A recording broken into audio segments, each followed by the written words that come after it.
नमस्कार दर्शक बंधु आसंतु आज देखिबा अक्षय तृतीया मु किपरि पालन कली। अक्षय तृतीया बैशाख मास शुक्ल पक्ष तृतीया तिथि रे पड़ी थाए। अक्षय तृतीया रे करा जाइथिबा दान पुण्य केबे क्षय होई न थाए। अक्षय माने केबे क्षय न हबा। मु प्रथमे सही दिन भोर रु उठी मंदिर जाइथिली एवं मंदिर रे मु पौड़ जल गंगा जल पंचामृत क्षीर दही महू भोले बाबा को अर्पण करिथिली। मु एही भली प्रतिदिन जेबे भी मंदिर जाए मु एही सबु भोले बाबा को अर्पण करिथाए एवं प्रभु को दही मध्य अर्पण करिथिली।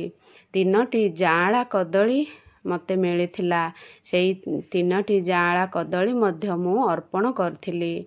जल रे किछि मिठा जल गंगा जल कला राशि अत्तर एही सबु जल रे मिसेई मु भोले बाबा को अर्पण करिथाए एवं भोग जहा मोर नहीं थाए ताहा अर्पण करिथाए।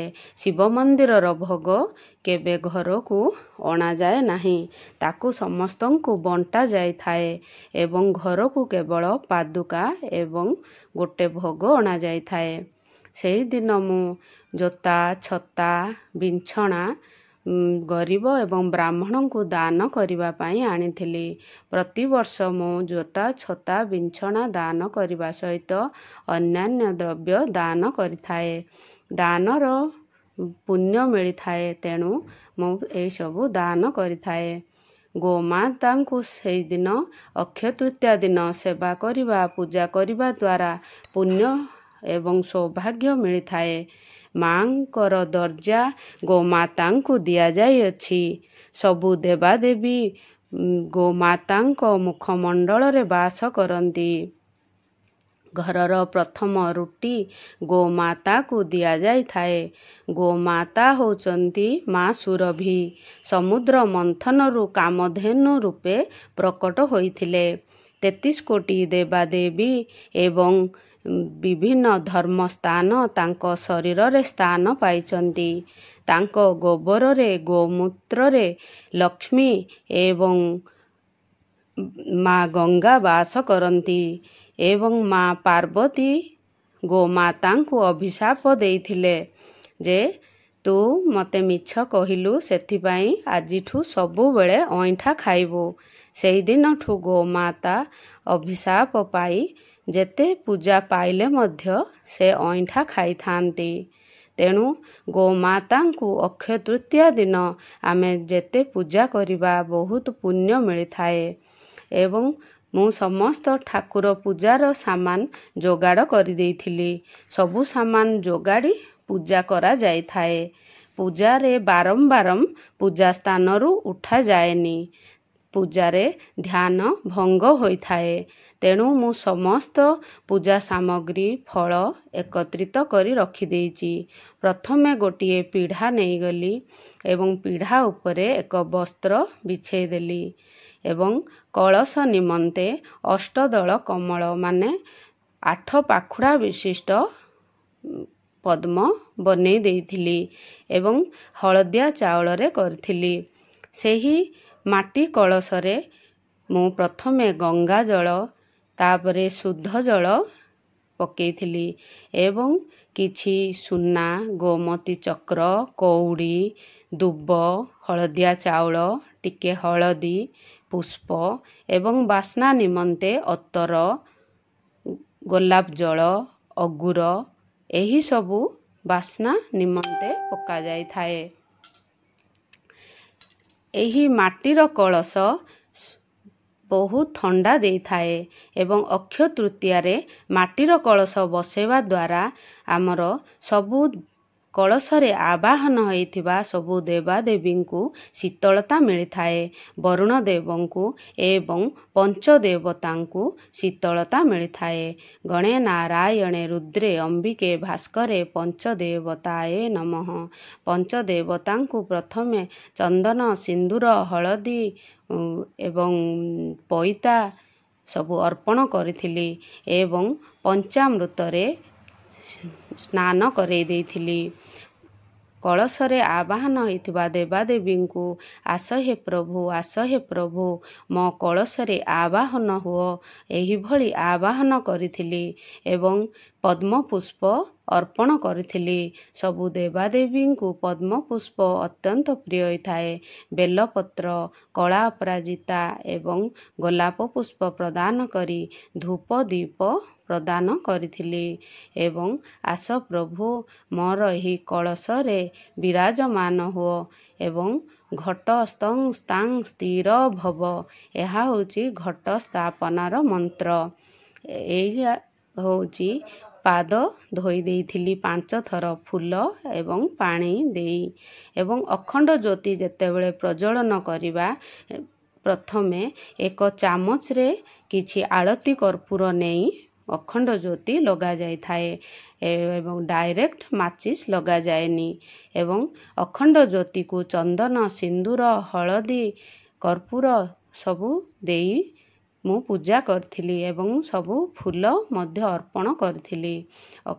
ଧୂପ ଦୀପ ମଧ୍ୟ ଅର୍ପଣ କରିଥିଲି। ଏବେ ଲକ୍ଷ୍ମୀ ନାରାୟଣଙ୍କୁ ସ୍ନାନ କରେଇଦେବି। ପ୍ରଥମେ ପଞ୍ଚାମୃତରେ ସ୍ନାନ କରେଇ ଦେଇଥିଲି ଏବଂ ହଳଦୀ ଜଳ, ମିଠା ଜଳ ଏବଂ କେଶର, ହଳଦୀ ମିଶ୍ରିତ ଜଳ ଏବଂ କୁଶ ଜଳ, ଏହିପରି ସବୁ ଜଳରେ ମିଶ୍ରଣ କରି ଲକ୍ଷ୍ମୀ ନାରାୟଣଙ୍କୁ ମୁଁ ସ୍ନାନ କରେଇ କିଛି ଫୁଲ ଏବଂ ଚାଉଳ ବିଛେଇ ଦେଇଥିଲି ପ୍ରଭୁ ଏବଂ ଲକ୍ଷ୍ମୀ ନାରାୟଣଙ୍କୁ ସ୍ଥାପନା ନିମନ୍ତେ ଏବଂ ମା ଲକ୍ଷ୍ମୀଙ୍କର ମଧ୍ୟ ସ୍ନାନ କରେଇ ଦେଇଥିଲି। ପଞ୍ଚାମୃତ, ଗଙ୍ଗା ଜଳ, ହଳଦୀ ଜଳ, କେଶର ଏବଂ ହଳଦୀ ମିଶ୍ରିତ ଜଳରେ ମୁଁ ସ୍ନାନ କରେଇ ଦେଇଥିଲି। ଏହି ଦିନ କେବଳ ଏବଂ କୁଶରେ ମଧ୍ୟ ସ୍ନାନ କରେଇ ଦେଇଥିଲି ଏବଂ ମାଙ୍କ ସଦୃଶ ଗୁଆଙ୍କୁ ମଧ୍ୟ ସ୍ନାନ କରେଇ ସେଠି ସ୍ଥାପନ କରିଦେଇଥିଲି ଏବଂ ଗୁଆ ଯେମିତି ହେଲେ ମାଙ୍କ ନିମନ୍ତେ ଗୁଆ ବସାଯାଇଥାଏ। ଏହି ଗୁଆ ମାଧ୍ୟମରେ ଭଗବାନ ଆମର ପୂଜାକୁ ସ୍ୱୀକାର କରିଥାନ୍ତି। ଯେକୌଣସି ପୂଜା ହେଉ, ଆମେ ଠାକୁରଙ୍କ ନିମନ୍ତେ ଏକ ଗୁଆ ସ୍ଥାପନ କରାଯାଇଥାଏ ଏବଂ ଗୋଲାପ ଜଳ କିଛି ଠାକୁରଙ୍କୁ ଅର୍ପଣ କରିଥିଲି। ଗୋଲାପ ଜଳ ପ୍ରଥମେ ଚନ୍ଦନ ଅର୍ପଣ କରିଥିଲି। ଚନ୍ଦନ ପରେ ସିନ୍ଦୁର, ତଣ୍ଡୁଳ, କଳା ରାଶି। ଚନ୍ଦନ ଶୀତଳତା ପ୍ରଦାନ କରିଥାଏ, ତେଣୁ ଏହି ଦିନ ଅକ୍ଷୟ ତୃତୀୟା ଦିନ ଯେତେ ଆମେ ଚନ୍ଦନ ସେବା ଦେବା ଠାକୁରଙ୍କୁ, ଠାକୁର ସେତେ ପ୍ରସନ୍ନ ହୋଇଥାନ୍ତି ଏବଂ ସବୁ ଦେବାଦେବୀଙ୍କୁ ଏହି ଦିନ ଚନ୍ଦନ ଅର୍ପଣ କରାଯାଇଥାଏ। ଆମେ ଗୋଟେ ହାତରେ ଆଉ ଗୋଟେ ହାତ ଲଗେଇକି ହିଁ ସବୁ ପୂଜା କାର୍ଯ୍ୟ କରାଯାଇଥାଏ। ଗୋଟିଏ ହାତରେ ପୂଜା କାର୍ଯ୍ୟ ହୋଇନଥାଏ ଏବଂ ଲକ୍ଷ୍ମୀ ନାରାୟଣଙ୍କର ମନ୍ତ୍ର ମୁଁ ବାରମ୍ବାର ଗାଉଥିଲି। ଓଁ ମହାଲକ୍ଷ୍ମୀ ଚ ବିଦ୍ମହେ ବିଷ୍ଣୁ ପତ୍ନୀ ଚ ଧୀମହି ତନ୍ନ ଦେବୀ ପ୍ରଚୋଦୟାତ୍। ଓଁ ଶ୍ରୀଂ ଶ୍ରିୟେ ମହାଲକ୍ଷ୍ମୀ ନମଃ। ଓଁ ଶ୍ରୀଂ ଶ୍ରିୟେ ମହାଲକ୍ଷ୍ମୀ ନମଃ। ଏହିଭଳି ମାଙ୍କର ବିଭିନ୍ନ ପ୍ରକାର ମନ୍ତ୍ର ଅଛି। ସେହି ମନ୍ତ୍ରକୁ ମୁଁ ଉଚ୍ଚାରଣ କରି କରି ମାଙ୍କୁ ସିଙ୍ଗାର ବା ବେଶ କରେଇଥିଲି। ଗେଣ୍ଡୁ ପୁଷ୍ପମାଳ ଏହି ଦିନ ଦିଆଯାଇଥାଏ ଏବଂ ତେଣୁ ମୁଁ ଗେଣ୍ଡୁ ପୁଷ୍ପ ମାଙ୍କୁ ଲକ୍ଷ୍ମୀ ନାରାୟଣଙ୍କୁ ମିଶିକି ଦେଇଥିଲି ଏବଂ ମାଙ୍କୁ ନାରାୟଣଙ୍କୁ ପଦ୍ମପୁଷ୍ପ ଅତ୍ୟନ୍ତ ପ୍ରିୟ ହୋଇଥାଏ, ତେଣୁ ପଦ୍ମପୁଷ୍ପ ମଧ୍ୟ ଅର୍ପଣ କରିଥିଲି। ଗୋଲାପ ପୁଷ୍ପ ଏବଂ ଧଳା ଅପରାଜିତା ପୁଷ୍ପ, ମାଙ୍କୁ ଯାହା ଯାହା ପ୍ରିୟ ସମସ୍ତ ପୁଷ୍ପ ମୁଁ ଆଣିଥିଲି ଏବଂ ପ୍ରଭୁଙ୍କୁ ଅର୍ପଣ କରିଥିଲି। ଏହିଭଳି ମାଙ୍କର ଭୋଗ ମଧ୍ୟ ସକାଳେ ମୁଁ ବାଳଭୋଗ ନିମନ୍ତେ ରେଡ଼ି କରିଦେଇଥିଲି। ଦୁବ ମଧ୍ୟ ମାଙ୍କୁ ପ୍ରିୟ, ତେଣୁ ଦୁବ ମଧ୍ୟ ମୁଁ ଅର୍ପଣ କରିଥିଲି। ଦୁର୍ଲଭ ଅର୍ପଣ କରିଥିଲି। ମାଙ୍କୁ ଯାହା ତାଙ୍କର ପ୍ରିୟ ଜିନିଷ ସମସ୍ତ ଦ୍ରବ୍ୟ ମୁଁ ଅର୍ପଣ କରିଥିଲି। ଏବଂ ଓଁ ମହାଲକ୍ଷ୍ମୀ ନମଃ, ବେଲପତ୍ର ପ୍ରିୟ ମାଙ୍କୁ, ତେଣୁ ବେଲପତ୍ର ମୁଁ ଅର୍ପଣ କରିଥିଲି। ଓଁ ଶ୍ରୀଂ ଶ୍ରୀଏ କମଲେ କମଲାଲୟେ ଓଁ ପ୍ରସିଦ୍ଧ ପ୍ରସିଦ୍ଧ ଓଁ ଶ୍ରୀଂ ରିଂ ଶ୍ରୀଂ ମହାଲକ୍ଷ୍ମୀ ନମଃ, ଏହିଭଳି ମନ୍ତ୍ର କହି କହି ତାଙ୍କୁ ବେଲପତ୍ର ଅର୍ପଣ କରିଥିଲି। ଏବଂ ମାଙ୍କୁ ଅତ୍ୟନ୍ତ ପ୍ରିୟ ହୋଇଥାଏ ବେଲପତ୍ର, ତେଣୁ ମାଙ୍କୁ ବେଲପତ୍ର ଏବଂ ଗୁଆରେ ମଧ୍ୟ ବେଲପତ୍ର ଅର୍ପଣ କରିଥିଲି। ଏବଂ ସମସ୍ତ ପ୍ରକାର ପୁଷ୍ପ ମୁଁ ଅର୍ପଣ କରିଥିଲି। ଓଁ ଲକ୍ଷ୍ମୀ ନାରାୟଣାୟ ନମଃ। ଏହି ଦିନ ଧଳା କିମ୍ବା ଗୋଲାପୀ ରଙ୍ଗର ବସ୍ତ୍ର ପିନ୍ଧା ଯାଇଥାଏ, କାରଣ ଏହି ଶୁକ୍ରବାର ଦିନ ହେଉଛି ଶୁକ୍ର ଗ୍ରହଙ୍କର ପ୍ରିୟ ରଙ୍ଗ ହେଉଛି ଧଳା। ତେଣୁ ଏହି ଦିନ ମାଙ୍କୁ ଶୁକ୍ରବାର ମାଙ୍କର ଅତି ପ୍ରିୟ ଦିନ ହୋଇଥାଏ, ତେଣୁ ଧଳା ବସ୍ତ୍ର ପରିଧାନ କରିବା ଅତି ଉତ୍ତମ ହୋଇଥାଏ। ମାଙ୍କୁ ମୁଁ ଅତର ପ୍ରଦାନ କଲି ଏବଂ ଝୁଣାରେ କିଛି ଅଳେଇଚ, ଲବଙ୍ଗ, ଗୁଡ଼, କର୍ପୂର ଏହି ସବୁ ମିଶ୍ରଣ କରି ମାଙ୍କୁ ଝୁଣା ଅର୍ପଣ କରିଥିଲି। ମାଙ୍କୁ ଝୁଣା ଅତ୍ୟନ୍ତ ପ୍ରିୟ, ତେଣୁ ଓଁ ଲକ୍ଷ୍ମୀ ନାରାୟଣାୟ ଝୁଣାଂ ସମର୍ପ୍ୟାମି, ଏହିଭଳି କହି କହି ମାଙ୍କୁ ପୂଜା କରିଥିଲି। ସକାଳେ ସନ୍ଧ୍ୟାରେ ସବୁବେଳେ ଝୁଣା ଅର୍ପଣ କରିଲେ ମା ଅତ୍ୟନ୍ତ ପ୍ରିୟ ହୋଇଥାନ୍ତି। କେବେ ଯଦି କରାଯାଏନି, କେବଳ ଗୁରୁବାର ଏବଂ ଶୁକ୍ରବାରରେ ମାଙ୍କୁ ଝୁଣା ଦେଲେ ମା ଅତ୍ୟନ୍ତ ପ୍ରସନ୍ନ ହୋଇଥାନ୍ତି। ଝୁଣାରେ ବାସ୍ନା ନିମନ୍ତେ ଆମେ ସବୁ ଅଗୁର ଏହିସବୁ ମିଶାଇ ଅର୍ପଣ କରାଯାଇଥାଏ। ଏବଂ ଧୂପ ଦୀପ ମାଙ୍କୁ ଦେଖେଇଥିଲି। ଧୂପ ଦୀପ ଝୁଣା ଅର୍ପଣ କରି ମାଙ୍କର ମନ୍ତ୍ର ଗାନ କରି ମାଙ୍କର ସମସ୍ତ ପୁସ୍ତକ ମଧ୍ୟ ସେଦିନ ମୁଁ ପଠନ କରିଥିଲି। ବାଳଭୋଗରେ ସବୁ ପ୍ରକାର ଫଳ ଅର୍ପଣ କରିଥିଲି। ଡାଳିମ୍ବ, କଦଳୀ, ପିଜୁଳି, ଅଙ୍ଗୁର। ମାଙ୍କୁ କଦଳୀ ଅତ୍ୟନ୍ତ ପ୍ରିୟ ହୋଇଥାଏ, ତେଣୁ କଦଳୀ ଅର୍ପଣ କରିଥିଲି। ଏବଂ ସେହିଦିନ ପଞ୍ଚାମୃତ ମଧ୍ୟ ଅର୍ପଣ କରିଥିଲି। ବିଷ୍ଣୁ ଭଗବାନଙ୍କୁ ତୁଳସୀ ଦେଇ ଜଳ ଅର୍ପଣ କରିଛି ଏବଂ ମାଙ୍କୁ ବେଲପତ୍ର ଦେଇ ଜଳ ଅର୍ପଣ କରିଛି। ଏବଂ ଏହା ହେଉଛି ଶ୍ରୀ ସୂକ୍ତମ୍। ସେଠି ସମସ୍ତ ମାଙ୍କର ଲକ୍ଷ୍ମୀଙ୍କର ସମସ୍ତ ସ୍ରୋତ ମନ୍ତ୍ର ସେଠି ଅଛି।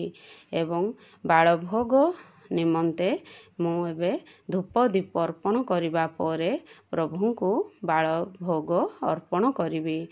ପ୍ରଥମେ ସବୁବେଳେ 3 ଥର ପାଣି ବୁଲେଇ ଗାୟତ୍ରୀ ମନ୍ତ୍ର ଗାଇ ଓଁ ଭୂର୍ଭୁବଃ ତସ୍ୟ ବିଦୁର୍ବରେଣ୍ୟଂ ଭର୍ଗଦେବସ୍ୟ ଧୀମହି ଧିୟୋ ନଃ ପ୍ରଚୋଦୟାତ୍, ଏହିଭଳି କହି ମାଙ୍କୁ ମୁଁ ଫଳ ଭୋଗ ଅର୍ପଣ କରିଥିଲି। ପ୍ରଥମେ କଳସଙ୍କୁ ଅର୍ପଣ କରିଥିଲି। ପଞ୍ଚଦେବତାଙ୍କୁ ଆବାହନ କରିଥିଲି। ଆସ ହେ ପ୍ରଭୁ, ଆସ ହେ ପ୍ରଭୁ, ମୋ ଭୋଗକୁ ସ୍ୱୀକାର କର, ସ୍ୱୀକାର କର, ସ୍ୱୀକାର କର। ତାପରେ ଲକ୍ଷ୍ମୀ ନାରାୟଣଙ୍କୁ ଅର୍ପଣ କରିଥିଲି। ଆସ ହେ ପ୍ରଭୁ, ଆସ ହେ ପ୍ରଭୁ, ଆସ ହେ ପ୍ରଭୁ, ମୋ ଭୋଗକୁ ସ୍ୱୀକାର କର, ସ୍ୱୀକାର କର, ସ୍ୱୀକାର କର। ଏହିଭଳି ଲକ୍ଷ୍ମୀ ନାରାୟଣଙ୍କୁ ଆବାହନ କରିଥିଲି। ଏବଂ ଗାୟତ୍ରୀ ମନ୍ତ୍ର ଗାଇ ମୁଁ 3 ଥର ପାଣି ବୁଲେଇ ପ୍ରଭୁଙ୍କୁ ଆବାହନ କରିଥିଲି। 3 ଥର ଆସ ଆସ ଆସ ହେ ପ୍ରଭୁ, ଭୋଗକୁ ସ୍ୱୀକାର କର, ସ୍ୱୀକାର କର, ଏହିଭଳି ମୁଁ କହି ଭଗବାନଙ୍କୁ ଅର୍ପଣ କରିଥିଲି। ମୋ ଭୋଗ କିଛି ଗ୍ରହଣ କରନ୍ତୁ ହେ ପ୍ରଭୁ, ଏହିଭଳି କହି ମୁଁ ଅର୍ପଣ କରିଥିଲି। ଏବଂ କିଛି ଚଣ୍ଡ ଭୋଗ ମଧ୍ୟ ଅର୍ପଣ କରିଥିଲି। ଚଣ୍ଡ ଚାମୁଣ୍ଡାଙ୍କ ନିମନ୍ତେ ଆମେ ଯେମିତି ହେଲେ ବି ଭୋଗ ଅର୍ପଣ କରିବା। ଏବଂ ଆଚମନ ପାଇଁ ମୁଁ ଜଳ ଅର୍ପଣ କରିଥିଲି। ଯେତେ ଯାହା ଆମେ ପୂଜା କରିବା, ଆଚମନ ନିମନ୍ତେ ଜଳ ଯେମିତି ହେଲେ ଦିଆଯାଇଥାଏ। ଆଚମନ ଜଳାଏ ସମର୍ପ୍ୟାମି। ଏହିଭଳି ଯାହା ବି ଆମେ ଠାକୁରଙ୍କୁ ଦେଉଛେ ତାହାକୁ ସମର୍ପ୍ୟାମି କହି ଜଳ ଅର୍ପଣ କରାଯାଇଥାଏ। ଏବଂ ମା ମହାଲକ୍ଷ୍ମୀ ଆଚମନ ଜଳାଏ ସମର୍ପ୍ୟାମି। ଏହିଭଳି ମା ଲକ୍ଷ୍ମୀଙ୍କୁ ଜଳ ଅର୍ପଣ କରାଯାଇଥାଏ। କେବଳ ଏମିତି ପାଣି ରଖାଯାଏନି, ଆଉ ସେଠି କିଛି ବି ମାଙ୍କୁ ଡାକି ମା ଏଇ ଜଳକୁ ସ୍ୱୀକାର କର ଏହିଭଳି କୁହାଯାଇଥାଏ।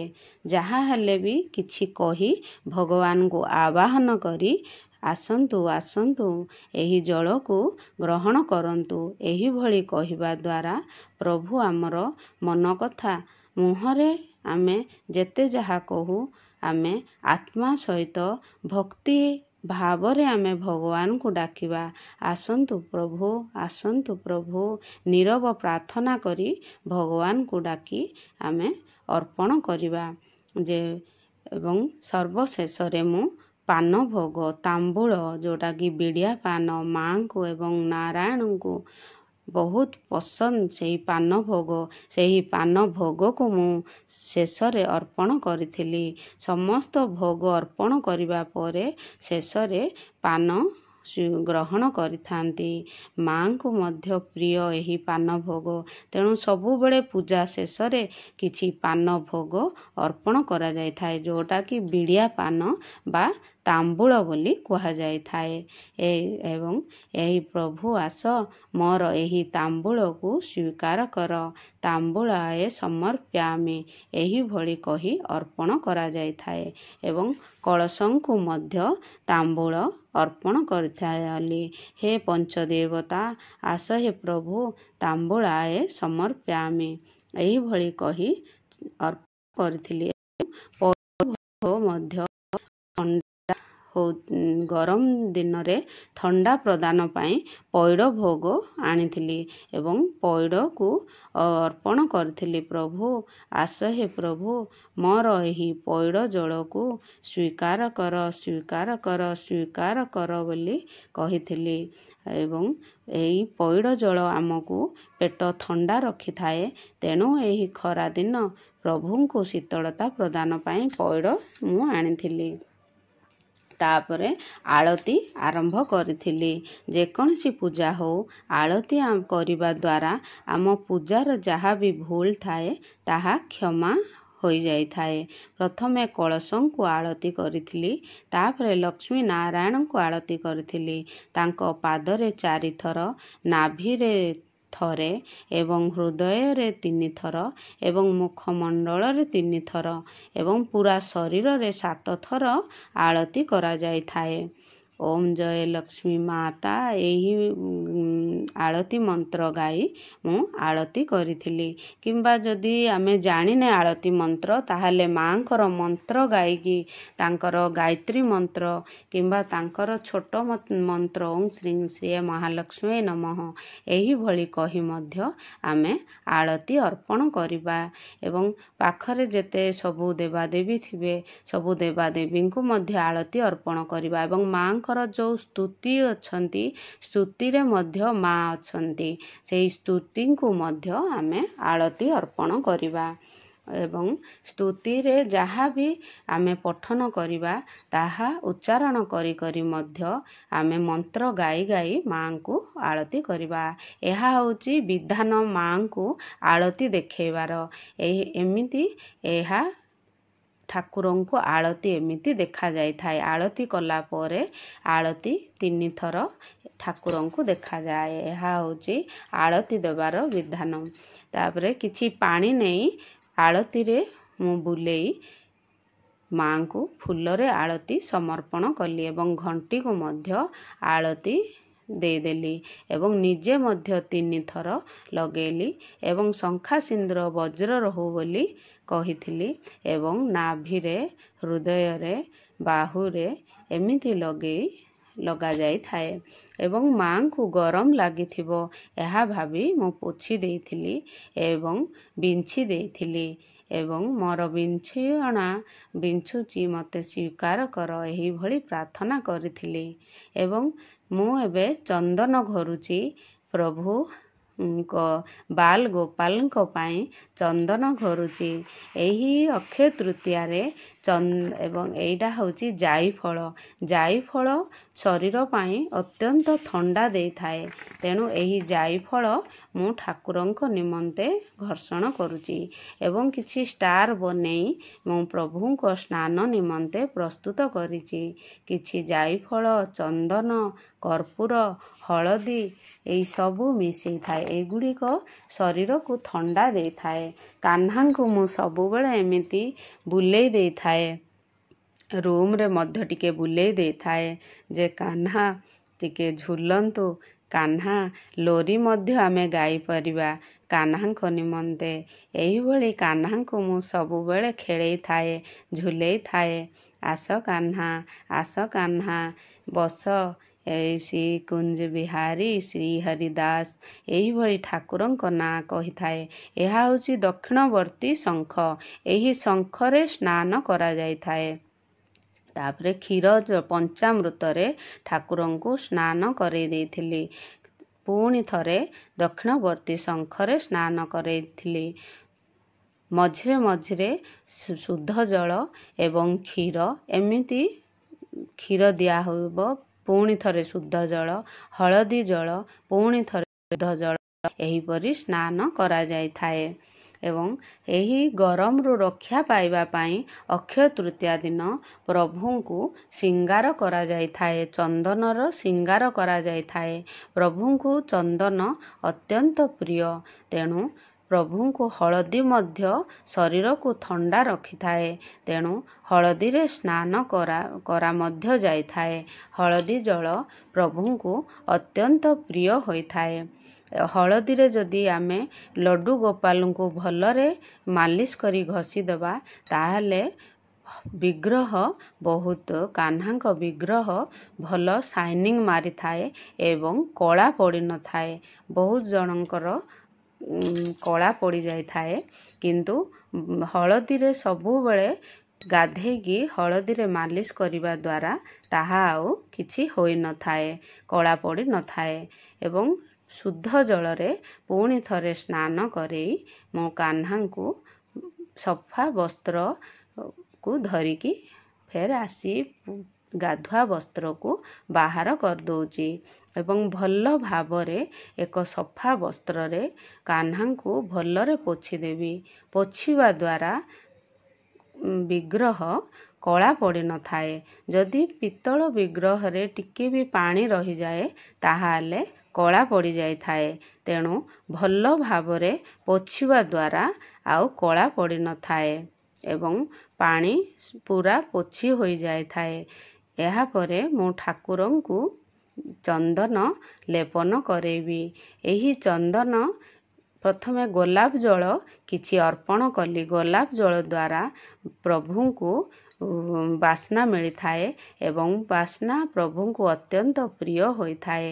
ପ୍ରଥମେ ମସ୍ତକରୁ ମୁଁ ଚନ୍ଦନ ଲଗେଇ ଦେଇଥିଲି ଏବଂ ମସ୍ତକରୁ ଆରମ୍ଭ କରି ପୁରା ଶରୀରରେ ମୁଁ ଚନ୍ଦନ ଲଗେଇ ଦେଇଥାଏ। ଏହି ଚନ୍ଦନ ବହୁତ ଶୀତଳତା ପ୍ରଦାନ କରିଥାଏ। ଆମର ଅକ୍ଷୟ ତୃତୀୟାଠୁ ପ୍ରଭୁ ଜଗନ୍ନାଥ ଶ୍ରୀମନ୍ଦିରରେ ଆମର ପ୍ରଭୁଙ୍କୁ ଏହି ଚନ୍ଦନ ଲାଗି କରାଯାଇଥାଏ। 42 ଦିନ ଧରି ହୋଇଥାଏ। 21 ଦିନ ବାହାରେ ଏବଂ 21 ଦିନ ଭିତରେ କରାଯାଇଥାଏ। ଏବଂ ଆମେ ଘରେ ସେଇଭଳି କାହ୍ନାଙ୍କୁ ସବୁଦିନ ଏତେ ନ ଲଗେଇଲେ ବି ପ୍ରତିଦିନ ତାଙ୍କୁ ଟିକେ ଟିକେ ମୁହଁରେ ମୋ ଶରୀରରେ ଟିକେ ଟିକେ ମାଲିସ କରିବା ଦ୍ୱାରା କାହ୍ନାଙ୍କୁ ମଧ୍ୟ ଶୀତଳତା ମିଳିଥାଏ ଏବଂ ପୁରା ବଡି ସାରା ଶରୀରରେ ଠାକୁରଙ୍କୁ ଏହି ଚନ୍ଦନ ଲେପନ କରାଯାଇଥାଏ। ଚନ୍ଦନରେ ଆପଣ ଯାହା କିଛି ବି ସୁଗନ୍ଧିତ ପାଇଁ ମିଶେଇ ପାରିବେ। ପ୍ରଭୁଙ୍କୁ ସେବା କରିବା ଦ୍ୱାରା ଆମକୁ ପୁଣ୍ୟ ମିଳିଥାଏ ଏବଂ ଫଟୋ ଯଦି ରଖା ହେଇଥିବ ପୂଜା ନ କଲେ ତାର କିଛି ପାପ ପଡ଼ିନଥାଏ, ଏତେ ସେବା ତାର ପଡ଼ିନଥାଏ। କିନ୍ତୁ ଆମେ ଯେତେବେଳେ ବିଗ୍ରହ ରଖୁଛେ, ତାଙ୍କୁ ସେବା ଯଦି ଆମେ କରୁନେ, ତାହେଲେ ଆମକୁ ପାପ ପଡ଼ିଥାଏ।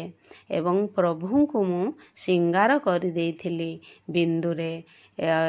ଯେହେତୁ ଏହି ଦିନ ବାଲ ଗୋପାଲ କେବଳ ସୂତା ବସ୍ତ୍ର, ପ୍ରଭୁ ଜଗନ୍ନାଥ ବି ଯେତିକି ଦିନ ଆମର ଚନ୍ଦନ ଯାତ୍ରା ହେବ, ଚନ୍ଦନ ଲେପନ ପରେ ସୂତା ବସ୍ତ୍ର ହିଁ ପରିଧାନ କରିଥାନ୍ତି। ଶ୍ରୀ ଜଗନ୍ନାଥ ମହାପ୍ରଭୁ ପାଟ ବସ୍ତ୍ର ଏତିକି ଦିନ, ଯେତିକି ସମୟ ଚନ୍ଦନ ଲେପନ ହେବେ ସେତିକି ସମୟ ପାଟ ବସ୍ତ୍ର ନ ପିନ୍ଧି କେବଳ ଏହି ସୂତା ବସ୍ତ୍ର ହିଁ ପିନ୍ଧିଥାନ୍ତି। ସୂତା ବସ୍ତ୍ର ଶରୀରକୁ ଥଣ୍ଡା ପ୍ରଦାନ କରିଥାଏ। ତେଣୁ ମୁଁ କାହ୍ନାଙ୍କୁ ବି ଏକ ସୂତା ବସ୍ତ୍ର, ହଳଦିଆ ପ୍ରିୟ କାହ୍ନାଙ୍କୁ, ତେଣୁ ହଳଦିଆର ଏକ ସୂତା ବସ୍ତ୍ର ପିନ୍ଧେଇ ଦେଇଛି ଏବଂ ଶୃଙ୍ଗାର କରିଦେଇଛି। ଏବଂ ଶଙ୍ଖ ମୁଁ ପ୍ରଭୁଙ୍କ ନିମନ୍ତେ 3 ଥର ଫୁଙ୍କୁଛି। ଶଙ୍ଖ ଫୁଙ୍କିବା ଦ୍ୱାରା ଅତ୍ୟନ୍ତ ଶୁଭ ହୋଇଥାଏ। ଘରୁ ନକାରାତ୍ମକ ଶକ୍ତି ଦୂର ହୋଇଥାଏ। ଶଙ୍ଖକୁ ସକାଳେ ଏବଂ ସନ୍ଧ୍ୟାରେ ଫୁଙ୍କା ଯାଇଥାଏ। ତାର ସବୁବେଳେ ଶଙ୍ଖକୁ ସଫା କରି ଧୋଇ ତାକୁ ରଖାଯାଇଥାଏ। ଫୁଙ୍କିଲା ବେଳକୁ ଧୁଆଯାଇଥାଏ ଏବଂ ରଖିବା ସମୟରେ ମଧ୍ୟ ଶଙ୍ଖକୁ ଧୋଇକି ରଖାଯାଇଥାଏ। ତାହାକୁ ଅଇଁଠା କରି ଶଙ୍ଖ ରଖାଯାଏନି। ଏବଂ ପ୍ରଭୁଙ୍କୁ ପଦ୍ମ ପୁଷ୍ପ ମୁଁ କିଛି ଅର୍ପଣ କରୁଛି। ପଦ୍ମ ପାଖୁଡ଼ା କିଛି ଥିଲା, ତେଣୁ ମୁଁ ପ୍ରଭୁଙ୍କୁ ସେଇ ପଦ୍ମ ପୁଷ୍ପ, ପ୍ରଭୁଙ୍କୁ ଆଜି ଦିନରେ ଆମେ ଯେତେ ଫୁଲରେ ସୁସଜ୍ଜିତ କରିବା, ପ୍ରଭୁ ସେତେ ଖୁସି ହୋଇଥାନ୍ତି ଏବଂ ତାର ବାସ୍ନା ରେ ଅଧିକ ମହକି ଯାଇଥାନ୍ତି। ଏହି ରଜନୀଗନ୍ଧା ଫୁଲର ମାଳଟିଏ ମୁଁ ବନେଇଥିଲି ପ୍ରଭୁଙ୍କ ପାଇଁ ଏବଂ ଏହା ପ୍ରଭୁଙ୍କୁ ଗଳାରେ ମୁଁ ପରିଧାନ କରେଇ ଦେଇଛି। ଏହି ଫୁଲ ବହୁତ ବାସ୍ନା ହୋଇଥାଏ। ତେଣୁ ପ୍ରଭୁଙ୍କୁ ଆମେ ଯେତେ ପାରିବା ଅରିଜିନାଲ ଫୁଲ ଦେଇ ପ୍ରଭୁଙ୍କୁ ଆମେ ବାସ୍ନାଯୁକ୍ତ କରିବା ଦ୍ୱାରା ପ୍ରଭୁ ଅତ୍ୟନ୍ତ ପ୍ରସନ୍ନ ହୋଇଥାନ୍ତି। ଏବଂ କିଛି ଶୃଙ୍ଗାର ନିମନ୍ତେ ପ୍ରଭୁଙ୍କୁ କିଛି ମାଳ ଏବଂ ଛୋଟିଆ ମୁକୁଟରେ ମୁଁ ପିନ୍ଧେଇ ଦେଉଛି।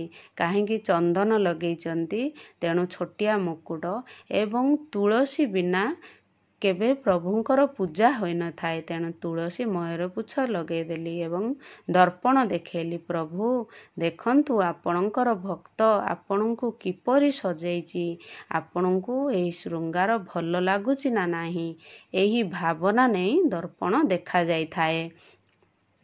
ଏବଂ ପ୍ରଭୁଙ୍କୁ ତାଙ୍କର ଗୋଡ଼ରେ ପାଉଁଜି ଆଜି ଦିନରେ ଲଗାଯାଇଥାଏ। ବାଙ୍କେ ବିହାରୀ ବୃନ୍ଦାବନରେ ପ୍ରଭୁଙ୍କୁ ଆଜି ରୂପା ପାଉଁଜି ଦିଆଯାଇଥାଏ ଏବଂ ଆଜି ଦିନରେ ସମସ୍ତେ ଦର୍ଶନ ପାଇଁ ବାଙ୍କେ ବିହାରୀ ଯାଇଥାନ୍ତି ଏବଂ ଅତ୍ୟନ୍ତ ପୁଣ୍ୟ ମଧ୍ୟ ମିଳିଥାଏ ବାଙ୍କେ ବିହାରୀ ମନ୍ଦିର ଯିବା ଦ୍ୱାରା। ଏବଂ ଏହି ସବୁ ଶୃଙ୍ଗାର ଅର୍ପଣ କରିବା ପରେ ପ୍ରଭୁଙ୍କୁ ଧୂପ ଦୀପ ଦେଖେଇଥିଲି ଏବଂ କିଛି ଦହି ଭାତ, ମୁଁ ପ୍ରଭୁଙ୍କୁ ପେଟ ଥଣ୍ଡା ନିମନ୍ତେ ଦହି ଭାତ ଏବଂ କିଛି ସନ୍ତୁଳା ଅର୍ପଣ କରିଥିଲି ଏବଂ ପଇଡ଼ ଜଳ କିଛି ଅର୍ପଣ କରିଥିଲି ଏବଂ ଶୁଦ୍ଧ ଜଳ ପ୍ରଭୁଙ୍କୁ ଅର୍ପଣ କରିଥିଲି। 5 ଥର ପ୍ରଭୁଙ୍କୁ ଖୁଆଯାଇଥାଏ। ପ୍ରଭୁ ମୋର ଏହି ଭୋଗକୁ ସ୍ୱୀକାର କର, ସ୍ୱୀକାର କର। ଏହିଭଳି 5 ଥର ଆମେ ପ୍ରଭୁଙ୍କୁ ଭୋଗ ଅର୍ପଣ କରିବା ଏବଂ ଆଳତି କରିବା। ଆରତି କୁଞ୍ଜ ବିହାରୀ କି, ଶ୍ରୀ ଗିରିଧର କୃଷ୍ଣ ମୁରାରୀ କି। ଏହିଭଳି ଆମେ ଛୋଟିଆ ଆଳତି ମନ୍ତ୍ରଟେ ଗାଇ ବାଲଗୋପାଳଙ୍କର ଆଳତି କରାଯାଇଥାଏ ଏବଂ ପ୍ରଭୁଙ୍କୁ ମଧ୍ୟ ସେମିତି ଶରୀର, ମୁଖମଣ୍ଡଳ, ଚରଣରେ ଅର୍ପଣ କରାଯାଇଥାଏ। ଏମିତି 3 ଥର ବିଧାନ ଏହା ରହିଛି। ଠାକୁରଙ୍କୁ 3 ଥର ଆଳତି ଦେଖାଯାଇଥାଏ ଏବଂ ପୁଷ୍ପରେ ଆଳତି ପ୍ରଦାନ କରିଥିଲି ଏବଂ ନିଜେ ମଧ୍ୟ ଆଳତି ଗ୍ରହଣ କରିଥିଲି। ଏହିଭଳି ଆଳତି ନିଆଯାଇଥାଏ। ସବୁ ପ୍ରଭୁଙ୍କୁ ଗରମ ଲାଗିଥିବ, ତେଣୁ ଟିକେ ମୁଁ ପ୍ରଭୁଙ୍କୁ ପୋଛିଦେଲି ଏବଂ ଟିକେ ବିଞ୍ଚିଦେଲି। ପ୍ରଭୁଙ୍କୁ ଏଇ ଆଳତି ଧୂପ ଦୀପର ଝୁଣାରେ ପ୍ରଭୁଙ୍କୁ ଗରମ ଲାଗିଥିବ।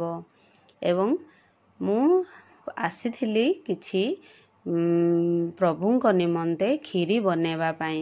ଦେଖିଲି ଆମର ଆଜି ଅକ୍ଷୟ ତୃତୀୟାରେ ଆସିଛନ୍ତି ଶନିଦେବଙ୍କର ବାହନ। ଏହି ସବୁ ହେଉଛନ୍ତି ଆମର ଡଗି। ଏହିମାନଙ୍କୁ ଯଦି ଆମେ ସେବା କରୁଛେ ତାହେଲେ ଶନି ରାହୁ କେତୁ ଗ୍ରହ ଦୋଷରୁ ଆମେ ମୁକ୍ତି ପାଇବା। ଏହି ଭାତରେ କିଛି ଦହି କିଛି କ୍ଷୀର ମୁଁ ମିଶେଇ ପ୍ରତିଦିନ ଏହି ଡଗିମାନଙ୍କୁ ଦେଇଥାଏ। ଇଏ ହେଉଛି ତା ମା ବାବା। ଏମାନେ ଦେଖନ୍ତୁ ତାଙ୍କ ଛୁଆ ଖାଆନ୍ତୁ ବୋଲି ସେମାନେ ନିଜେ ଖାଉନାହାନ୍ତି, ତାଙ୍କୁ ଜଗିକି ରହିଛନ୍ତି। ତାପରେ ଆସିଥିଲି ଶୁକମୁନି। ଇଏ ହେଉଛନ୍ତି ଶୁକମୁନିଙ୍କ ରୂପ। ଏହି ଦିନ ପିତୃପୁରୁଷଙ୍କୁ ମୁଁ ଖାଦ୍ୟ ଅର୍ପଣ କରିଥିଲି। ଭାତ ଏବଂ ସନ୍ତୁଳା କିଛି କରିଥିଲି ଏବଂ ସେଇ ପତ୍ରରେ କିଛି ଜଳ ଅର୍ପଣ କରିଥିଲି। ଏବଂ କାଉମାନଙ୍କୁ ମଧ୍ୟ ମୁଁ ସବୁଦିନ ଖାଦ୍ୟ ଦେଇଥାଏ। ଏହିଭଳି ଖାଇବା ରଖିଦେଲେ ଏବଂ ପାଣି ମଧ୍ୟ ରଖିଦେଇଛି। ଦେଖନ୍ତୁ କାନ୍ଥରେ ଏଇଭଳି ମୁଁ ରୁଟି ରଖିଦେଇଥାଏ ଲାଇନ୍ କରିକି। ସେମାନେ ଆସନ୍ତି ଆଉ ଗୋଟିଏ ଗୋଟିଏ ରୁଟି ନେଇକି ଯାଆନ୍ତି। ଇଏ ଦେଖନ୍ତୁ ଆମର କଛୁ, ତାକୁ କଦଳୀ ଅର୍ପଣ କରିଥିଲି। ତାପରେ କ୍ଷୀରି ଭୋଗ ବନେଇବା ପରେ ମୁଁ ଆସିଥିଲି କ୍ଷୀରି ଭୋଗ ପ୍ରଭୁଙ୍କୁ ଅର୍ପଣ କରିବା ପାଇଁ। ଲକ୍ଷ୍ମୀ ନାରାୟଣଙ୍କୁ ପ୍ରଥମେ କ୍ଷୀରି ଭୋଗ ଅର୍ପଣ କରିଥିଲି। ମାଙ୍କୁ ଚାଉଳ କ୍ଷୀରି ଅତ୍ୟନ୍ତ ପ୍ରିୟ ହୋଇଥାଏ ଏବଂ ଶୁକ୍ରବାର ଦିନ ଚାଉଳ କ୍ଷୀରି ଦେବା ଦ୍ୱାରା ମା ଅତ୍ୟନ୍ତ ପସନ୍ଦ କରିଥାନ୍ତି ଏବଂ ବହୁତ ଖୁସି ହୋଇଯାଇଥାନ୍ତି। ତେଣୁ ଶୁକ୍ରବାର ଆମେ ଯେତେ ଧଳା ଜିନିଷ ଖାଇବା, ପିନ୍ଧିବା, ଦାନ କରିବା ସେତେ ଅତ୍ୟନ୍ତ ଶୁଭ ହୋଇଥାଏ। ଏବଂ ମାଙ୍କୁ ସେଇଦିନ ମୁଁ ଚାଉଳର କ୍ଷୀରି ଅର୍ପଣ କରିଥିଲି ଏବଂ ଶ୍ରୀ ସୂକ୍ତମ୍, ମହାଲକ୍ଷ୍ମୀ ଷ୍ଟୋକ ସ୍ରୋତମ୍ ଏବଂ ଶ୍ରୀ କନକ ଧାରା ସ୍ରୋତମ୍ ମୁଁ ପଠନ କରିଥିଲି। ଶ୍ରୀ ଦୁର୍ଗା ସପ୍ତଶତୀ ଶ୍ଲୋକ ମଧ୍ୟ ପଠନ କରିଥିଲି। ଏହିସବୁ ମୁଁ ପ୍ରତିଦିନ ପଠନ କରିଥାଏ ଏବଂ ସ୍ତୁତି ପଠନ ଦ୍ୱାରା ମା ଅତ୍ୟନ୍ତ ପ୍ରସନ୍ନ ହୋଇଥାନ୍ତି ଏବଂ କୃପା କରିଥାନ୍ତି। ପ୍ରଥମେ ମଙ୍ଗଳ କଳସୀ ପଞ୍ଚଦେବତାଙ୍କୁ କ୍ଷୀରି ଅର୍ପଣ କରିଥିଲି। ଆସ ହେ ପ୍ରଭୁ ଭୋଗକୁ ସ୍ୱୀକାର କର। ଏହିଭଳି ମନ୍ତ୍ର ଗାୟତ୍ରୀ ମନ୍ତ୍ର ଗାଇ ପଞ୍ଚଦେବତାଙ୍କୁ ଭୋଗ ଅର୍ପଣ କରିଥିଲି ଏବଂ ତୁଳସୀ ପକେଇ ନାରାୟଣଙ୍କୁ ମୁଁ କ୍ଷୀରି ଭୋଗ ଅର୍ପଣ କରିଥିଲି।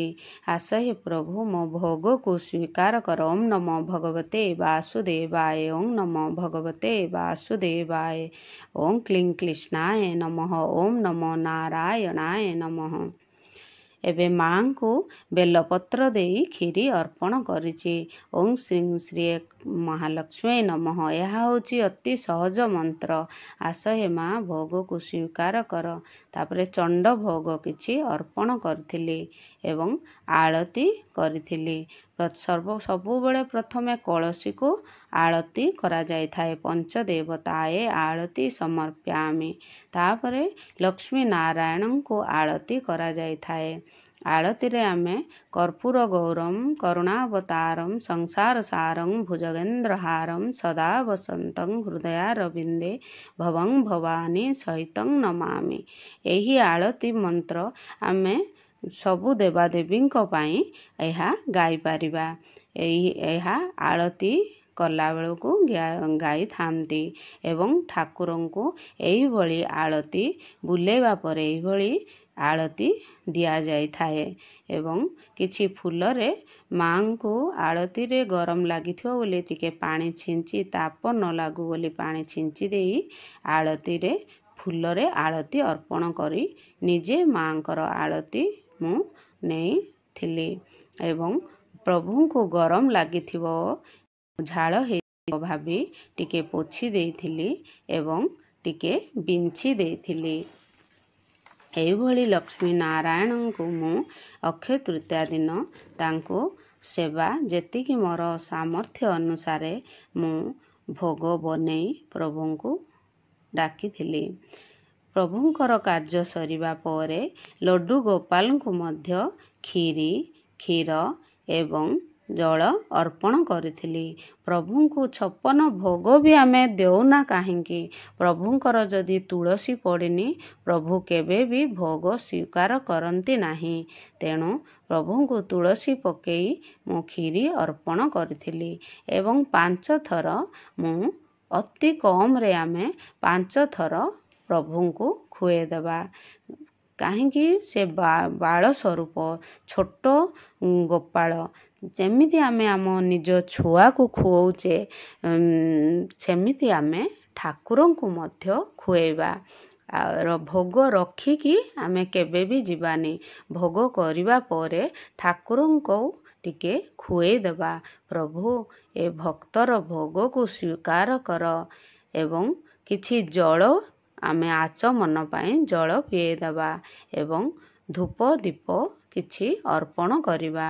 ପ୍ରଭୁଙ୍କୁ ଯେତେ ଆମେ ଧୂପ ଦୀପ ଅର୍ପଣ କରିବା ପ୍ରଭୁ ସେତେ ପ୍ରସନ୍ନ ହୋଇଥାନ୍ତି। ଏବଂ ଭୋଗ ଗ୍ରହଣ କରିବା ପରେ ମୁହଁକୁ ଟିକେ ବସ୍ତ୍ରରେ ପୋଛିଦେବା। ଏବଂ କାହ୍ନାଙ୍କର ସନ୍ଧ୍ୟା ହେଇଗଲାଣି। ଏଇଟା ରାତି ବେଳା ମୁଁ ସବୁ ପ୍ରଭୁଙ୍କର ସବୁ ଅଳଙ୍କାର ଶୃଙ୍ଗାର ଜିନିଷ ସବୁ ବାହାର କରିଦେବି। ସବୁବେଳେ ରାତିରେ ଠାକୁରଙ୍କୁ କେବେ ବି ଫୁଲ ଚନ୍ଦନ ସିନ୍ଦୁରରେ ରଖାଯାଏନି। ତାଙ୍କୁ ସବୁ ଶରୀରରୁ ସବୁ ଚନ୍ଦନ ସିନ୍ଦୁର ପୋଛା ଯାଇଥାଏ ଏବଂ ଫୁଲ ସବୁ କଡ଼ା ଯାଇଥାଏ ଏବଂ ଗୋଟିଏ ଛୋଟିଆ ବସ୍ତ୍ରଟେ ମୁଁ ହାଲକା ବସ୍ତ୍ରଟେ ପିନ୍ଧେଇ ଦେଇ ଠାକୁରଙ୍କୁ ଶୁଏଇ ଦେଇଥାଏ। ହେଭି ବସ୍ତ୍ର ଶୋଇବା ଟାଇମରେ ଲଡ଼ୁ ଗୋପାଳଙ୍କୁ ପିନ୍ଧାଯାଏନି ଏବଂ ଶୋଇବା ପୂର୍ବରୁ କିଛି କ୍ଷୀର ଅର୍ପଣ କରିଥିଲି ଏବଂ ଶୋଇବାରେ ପ୍ରଭୁଙ୍କୁ ତୁଳସୀ ସଜେଇ ଦେଇଥିଲି। ତୁଳସୀ ସଜେଇ ପ୍ରଭୁଙ୍କୁ ସେଠି ପ୍ରଭୁଙ୍କର ଟିକେ ଗୋଡ଼ ଘଷି ଦେଇଥିଲି ଯେ ପ୍ରଭୁ ଆପଣ ଏତେ ହାଲିଆ ହେଇଯାଇଥିବେ, ମୋର ଏହି ସେବକର ସେବାଟି ସ୍ୱୀକାର କରନ୍ତୁ। ଏହିଭଳି ଭାବି ଗୋଡ଼ ଟିକେ ଘଷି ଦେଇଥିଲି, ଟିକେ ଦବେଇ ଦେଇଥିଲି ଏବଂ ପ୍ରଭୁଙ୍କୁ ଗୋଟେ ପତଳା ହଳଦିଆ ବସ୍ତ୍ର ମୁଁ ଘୋଡ଼େଇ ଦେଇଥିଲି କାରଣ ଖରା ଦିନ ଏବଂ କିଛି ତୁଳସୀ ଦିଆ ଜଳ ପ୍ରଭୁଙ୍କୁ ରଖିଦେଇଥିଲି ଏବଂ ବିଞ୍ଛି ଦେଇଥିଲି। ଏହା ଦେଖନ୍ତୁ ତା ପରଦିନ 3ଟା ବାଜିଛି। ମୁଁ ମୋ ପ୍ରଭୁ ମାଙ୍କୁ ଦେଖନ୍ତୁ ଅଖଣ୍ଡ ଦୀପ ଲାଗିଛି, କିଛି ଜଳ ବି ରଖିଛି, କିଛି ଟିକେ ଭୋଗ ମଧ୍ୟ ରଖିଛି ଏବଂ ଦେଖନ୍ତୁ ଅଖଣ୍ଡ ଜ୍ୟୋତି ସେମିତି ହିଁ ଜଳୁଛି। ଏଇଟା ହେଉଛି ସକାଳର ଘଣ୍ଟି। ଧୀରେ ଆମେ ଠାକୁର ଘରକୁ ଯେତେବେଳେ ଯିବା ପରଦାକୁ ସ୍କ୍ରିନକୁ ଧୀରେ ଖୋଲିବା ଏବଂ 3 ଥର ଘଣ୍ଟି ବଜେଇବା, 3 ଥର ତାଳି ମାରିବା, ତାପରେ ଠାକୁର ଘରକୁ ଯିବା ଏବଂ ସକାଳେ ଠାକୁରଙ୍କୁ ଧୂପ ଦୀପ ଗନ୍ଧ ପୁଷ୍ପ ଅର୍ପଣ କରାଯାଇଥାଏ ଏବଂ ସମସ୍ତ ଜିନିଷ ଅର୍ପଣ କଲା ପରେ ଠାକୁରଙ୍କର ପିନ୍ଧିଥିବା ବସ୍ତ୍ର ଫୁଲ ସମସ୍ତ ଜିନିଷ କାଢ଼ିବା ପରେ ଠାକୁରଙ୍କୁ ଆଳତି ଧୂପ ଦୀପ ଗନ୍ଧ ପୁଷ୍ପ ସବୁ ଅର୍ପଣ କରିବା ପରେ ଠାକୁରଙ୍କୁ ନିଜ ସ୍ଥାନକୁ ନିଆଯାଇଥାଏ ଏବଂ ସ୍ୱସ୍ଥାନେ ଗଚ୍ଛ ସ୍ୱସ୍ଥାନେ ଗଚ୍ଛ ସ୍ୱସ୍ଥାନେ ଗଚ୍ଛ ଏହିଭଳି କୁହାଯାଇଥାଏ ଏବଂ ଆଳତି ଠାକୁରଙ୍କୁ ମୁଁ ଅର୍ପଣ କଲି। ଯେମିତି ଆମେ ଦିନବେଳେ ପୂଜା କରୁଛେ ସେମିତି ପୁଣି ସକାଳେ ଠାକୁରଙ୍କୁ ପୂଜା କରି ହିଁ ଉଠାଯାଇଥାଏ। ସମସ୍ତ ଜିନିଷ ଯେମିତି ଦେଇଥିଲେ ସେମିତି ହିଁ କରି ମାଙ୍କୁ ବିଦାୟ ଦେବା। ମା ଯିବେ କେଉଁଠି? ଯେଉଁଠି ଠାକୁର ବସନ୍ତି ସେହି ଜାଗାକୁ ହିଁ ଆମେ ନେଇଯିବା। ସ୍ୱସ୍ଥାନେ ଗଛ ମାନେ ନିଜ ସ୍ଥାନକୁ ଆସନ୍ତୁ ହେ ପ୍ରଭୁ, ନିଜ ସ୍ଥାନକୁ ଆସନ୍ତୁ ହେ ପ୍ରଭୁ। ଏହିଭଳି ଭାବନା ରଖି ପ୍ରଭୁଙ୍କୁ ଆମେ ତାଙ୍କ ସ୍ଥାନକୁ ଆଣିବା ଏବଂ ମନ୍ତ୍ର ଧ୍ୱନି କରି ପ୍ରଭୁଙ୍କୁ ଯାହା ଭୁଲ ଥିଲା ମୋତେ କ୍ଷମା କର ବୋଲି କ୍ଷମା ପ୍ରାର୍ଥନା କରିବା ଏବଂ କଳସ ଜଳକୁ ମଧ୍ୟ ଆମେ ଟିକେ ଶୁଙ୍ଘି ଦେଇ ଏହି ଜଳକୁ ଘରେ ଏବଂ ଦୁଆର ମୁହଁରେ, ଘରର ବାହାରେ, ସବୁ ଘରର କୋଣ ଗୁଡ଼ାକରେ ପକାଇବା ଦ୍ୱାରା ଏହା ଶୁଭ ହୋଇଥାଏ। କାହିଁକି ଆମେ ଠାକୁରଙ୍କୁ ଏହି ଜଳରେ ଆବାହନ କରିଛେ। ତେଣୁ ଅଖଣ୍ଡ ଦୀପକୁ ମଧ୍ୟ ସ୍ତୁତିକୁ ମଧ୍ୟ ଟିକେ ଘୁଞ୍ଚେଇ ଦେଇଥାଏ। ଏହିଭଳି ଯଦି ମୋ ଭିଡ଼ିଓଟି ଭଲ ଲାଗିଥାଏ ନିଶ୍ଚୟ ଲାଇକ୍, ସେୟାର, ସବସ୍କ୍ରାଇବ୍ କରିଦେବେ। ରହିଲି। ଓମ୍ ନମୋ ନାରାୟଣ।